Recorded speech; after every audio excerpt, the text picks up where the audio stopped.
Well, we just docked in Juneau and got off. It's about 8:30, and there's the Sapphire Princess, which is what we were on last year, actually 2 years ago. And then we come around here,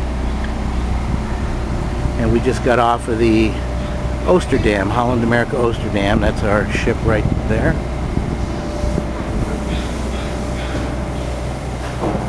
Kind of a cool, crisp day in Juneau.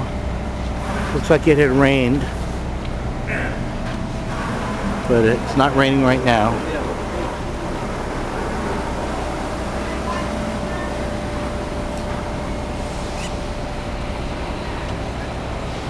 There's the tramway.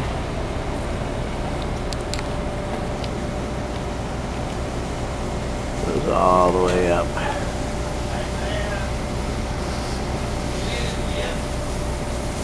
And we're just going to walk around town for a bit. We have a whale watching and drop us off at the Mendenhall Glacier, and I'll be leaving in about 15 minutes.